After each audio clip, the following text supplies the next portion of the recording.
Allez, on reparle du bilan de ces vacances de Noël en station de ski particulièrement. Pour cela, nous sommes avec Didier Arinaud, directeur du cabinet d'études ProTourisme. Merci monsieur d'être avec nous. On ne dépassera pas la barre des 6 millions de nuitées contre 6,3 millions l'année dernière. Est-ce que c'est seulement à cause de la neige tardive ? Alors c'est en grande partie à cause de la neige tardive pour les destinations montagne. En revanche, on sait que la crise économique, la baisse du pouvoir d'achat de nos concitoyens pèse tout aussi lourdement que le manque de neige. D'ailleurs, quand on regarde les intentions de départ sur l'ensemble de la saison d'hiver, il y a 300 000 Français qui renonceraient à partir cet hiver, faute de budget qu'ils arrivent à réunir pour ces vacances d'hiver. Ce qu'il faut savoir quand même on voit sur vos antennes des images de neige avec des Français qui dévalent les montagnes, mais seulement 9% de nos concitoyens partent en vacances pour Noël et le jour de l'an, et moins de 5% des Français partent à cette période à la montagne. Donc on voit bien que les vacances à la neige, les vacances en hiver, ne touchent pas toutes les catégories de population, et que ce sont ceux qui sont ce que l'on appelle les multipartants, qui continuent à partir à cette période de l'année, et heureusement d'ailleurs qu'ils sont là pour nos stations de montagne. La bonne nouvelle, c'est que cette absence de neige a permis une augmentation légère de la fréquentation dans les destinations du littoral. Certaines stations du Morbihan, de la région PACA ou de l'Aquitaine ont eu une très belle fréquentation pour les vacances de Noël et pour le jour de l'an. Donc on voit bien qu'il y a, lorsque le temps est au rendez-vous, les Français sont prêts à changer de destination. Il a fait plutôt beau sur le littoral, ils sont partis en plus grand nombre sur le littoral.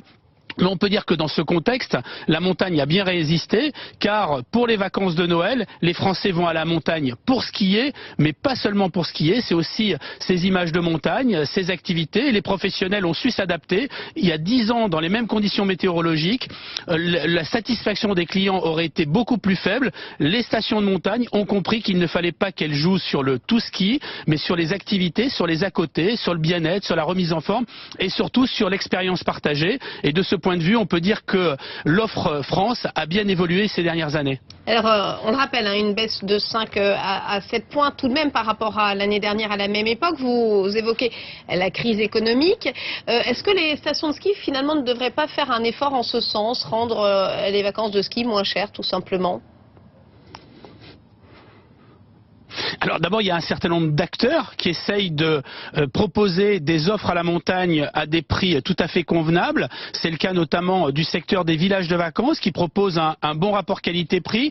Mais vous savez, même avec des prix tout à fait contraints, on est très vite pour une semaine à la montagne, pour une famille de 4 personnes, à 2 400 €, c'est-à-dire le budget moyen de vacances des Français au cours de l'année.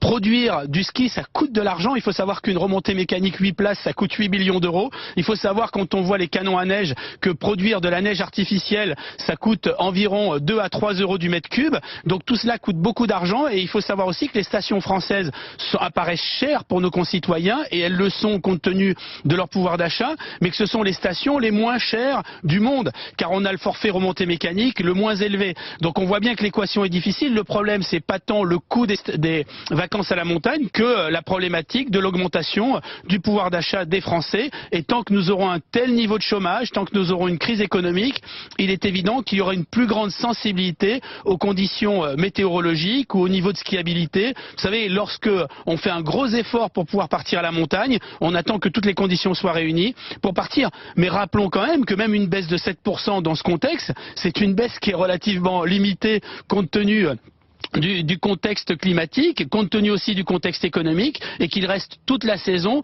pour pouvoir partir. Mais si je devais donner un conseil aux opérateurs du tourisme, c'est qu'on le voit bien dans les enquêtes que nous faisons chez ProTourisme, que les Français disent on est prêt à partir, mais il faudrait qu'on ait des prix un peu plus faibles, et donc ça suppose certainement un peu plus de promotion ou de prix contenus pour les vacances de février qui sont encore loin de faire le plein. Et si cette saison n'est pas perdue pour la montagne, il faudra quand même accélérer les réservations, et ces derniers temps, les opérateurs du tourisme ont passé plus de temps à essayer de rassurer les clients qu'à engranger de nouvelles réservations. Didier Arinaud, rapidement, on parle du Club Med qui pourrait devenir chinois. On sait que le Club Med est très prisé par les vacanciers d'hiver, de ski également. Est-ce que ça changerait quelque chose si le Club Med devenait chinois finalement pour nous, Français ? Eh bien, écoutez, dans cette affaire, la France est évidemment perdante. La destination France, on a déjà perdu beaucoup d'opérateurs du tourisme hexagonal. Le problème aussi, c'est que Fosun paye le Club Med très cher, 939 millions d'euros pour une entreprise qui a perdu en 10 ans 200 000 clients, 200 millions d'euros de chiffre d'affaires et qui a accumulé 108 millions de pertes. Donc on voit bien qu'en payant le Club Med aussi cher, moi ce qui m'inquiète un peu, c'est quels moyens auront-ils pour le développement du Club Med. Et puis on parle d'un management qui reste en France, mais il est un petit peu dommageable que nos grandes entreprises françaises ne puissent pas être aussi reprises par des acteurs de l'Hexagone. Nous avons perdu en 10 ans l'ensemble de la commercialisation du tourisme français. Nous sommes extrêmement fragilisés du fait d'un contexte international et d'une augmentation de la concurrence. Et donc ça n'est pas une bonne nouvelle pour la France. Et j'espère que le management restera en France. Merci. Mais vous savez, un management, ça se change. Donc visiblement, la seule bonne nouvelle, c'est que Fosun devra investir à long terme car on ne peut pas rentabiliser.